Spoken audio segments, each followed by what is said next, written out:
নমস্কার, সঞ্চারিস মানচিজিতে সবাইকে স্বাগত। আজ আপনাদের সাথে শেয়ার করছি একটি পুরাতনী রান্না, কাঁচা আম আর বিট দিয়ে চাটনির একটি রেসিপি। অনেকেই হয়তো এটি আগে বানিয়েছেন বা খেয়েওছেন। আমার মা বা ঠাম্মা যেভাবে বানাতেন আমি সেই মতোই রেসিপিটা দেখাবার চেষ্টা করছি। আশা করি গরমে কাঁচা আমের এই চাটনির রেসিপিটা কিন্তু আপনাদেরও ভালো লাগবে।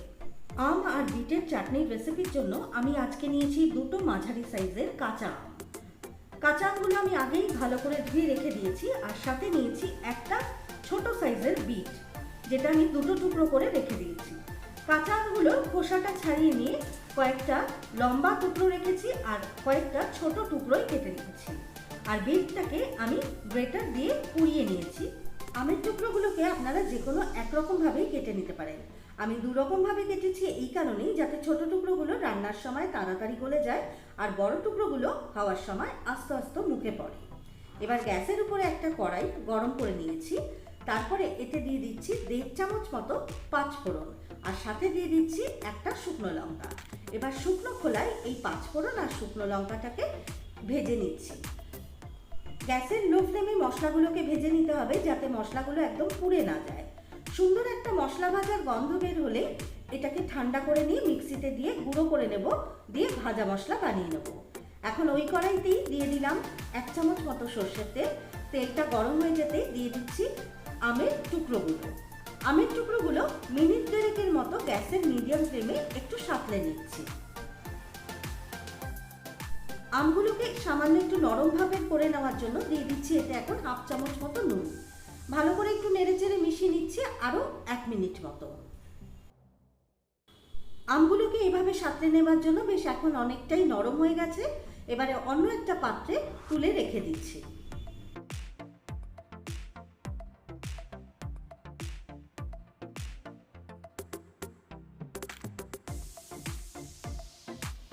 ওই একই কড়াইয়ের মধ্যে দিয়ে দিচ্ছি আরও 1 চামচ মতো সর্ষের তেল। তেলটাকে ভালো মতো গরম করে নিয়ে গ্রেটার দিয়ে যে বিটটাকে কুড়িয়ে নিয়েছিলাম সেই কোড়ানো বিটটা এর মধ্যে দিয়ে এটাকেও একটু সাঁতলে নিচ্ছি, যাতে বিটের কাঁচা গন্ধটা চলে যায়।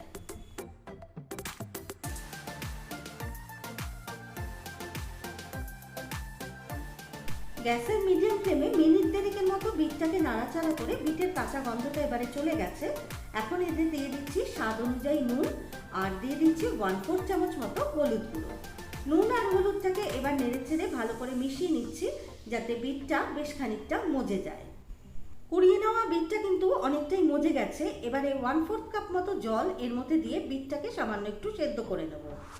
আমের তুলনায় কিন্তু বিট একটু সেদ্ধ হতে সময় বেশি নেয়, তাই আগেই একটু জল দিয়ে বিটটাকে সেদ্ধ করে নিলে চাটনিটা বেশ গা মাখা মাখা ভাবে হবে।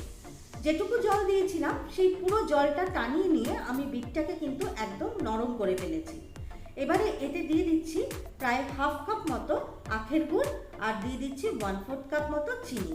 তবে মিষ্টির স্বাদটা কিন্তু আপনারা যে যেরকম পছন্দ করেন সেই অনুযায়ী কম বেশি করে নিতে পারেন। চিনি আর গুড়টা আমি ভালো মতো মিশিয়ে নিচ্ছি এর মধ্যে, যাতে চিনি আর গুড়টা গলে যায়।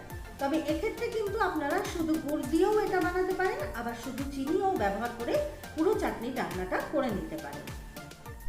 চিনি আর গুড় কিছুটা গলে যাওয়ার পরে সাঁতলে নেওয়া আমের টুকরোগুলো এর মধ্যে দিয়ে মিশিয়ে নিচ্ছি।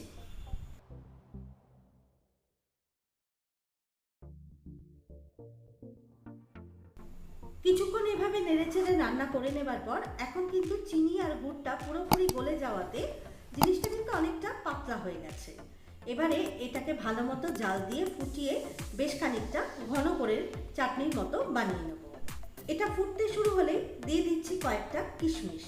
তবে কিশমিশটা কিন্তু পুরোটাই অপশনাল, আপনারা দিতেও পারেন নাও দিতে পারেন।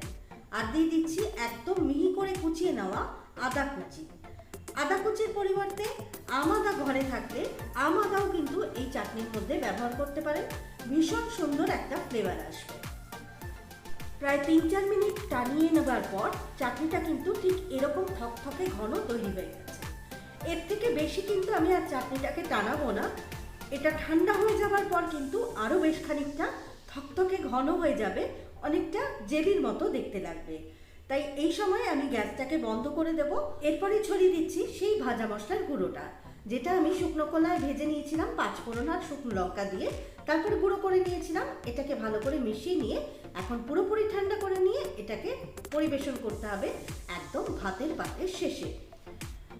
আম আর বিট দিয়ে তৈরি পুরাতনি এই চাটনির রেসিপিটা কিন্তু আপনারাও বাড়িতে ট্রাই করবেন অবশ্যই।